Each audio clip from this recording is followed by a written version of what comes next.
Guys તો સવારના બધાને જય શ્રી કૃષ્ણ અને હું પાછો આવી ગયો છું અને આપણે આજે તો હું સ્કૂલે ગયો જ નહોતો કેમ કે આજે પણ થોડીક મજા પકડી ગઈ હતી ને અત્યારે વાગી ગયા હતા 11:15 થઈ ગઈ હતી એટલે કે 11:15 થઈ ગયા હતા આ મિત્રો મને થતું હતું પાછું પેટમાં ને એવું બહુ દુખતું હતું તે માટે પેટમાં ને માથું બહુ દુખતું હતું એટલે આજે સ્કૂલે જ નહોતું જવાનું પછી તો મમ્મી આપણને વાંચવા બેહાડી દીધો હતો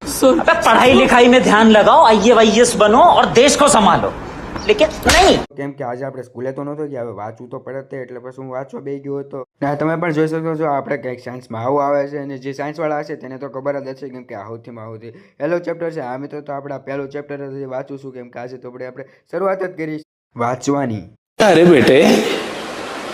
तुझे थकान नहीं लग रही क्या? મેં એક પાછું જીવો માંડવાથી પાર્સલ મંગાવ્યું તે આવી ને આમને લગતા વાંચતા હાંસ પડી ગઈ હતી ને પછી તો આપણે જમવાનું બની ગયું હતું ને મમ્મીને બધા આપણે હારોહાર જમવા બેસી ગયા હતા રોટલી ચા ને તેવું બધું હતું મિત્રો આપણે જે ઇન્સ્ટાગ્રામમાં ચેનલ લીધો છે તેને તો આપણે રીલ્સ બનાવવાની જ હોય છે એટલે પાછું તેની રીલ્સ પણ બનાવી નાખી હતી અને પછી તો પાછો લખવા વાંચવા બેઠા વહી ગયો હતો તમે કેટલો દિવસમાં વાંચો છો આપણને કમેન્ટમાં જલ્દીથી જલ્દી લખી દો। ઘરે મહેમાન આવ્યા હતા એટલે મમ્મીએ લીંબુ શરબત બનાવી નાખ્યું હતું પણ આપણે બહાર ન નીકળવાનું તો હું બહાર નીકળી ગયો તો બાલ્કનીમાંથી જોઈ જતો ઢમ ઢમ ઢોલનો અવાજ આવતો હતો કેમ કે આપણે ઘરે આવ્યો હતો વરઘોડો આ મિત્રો તો વરઘોડો આવ્યો પછી તો હું ડાન્સ કરવા માંડ્યો તો આ મિત્રો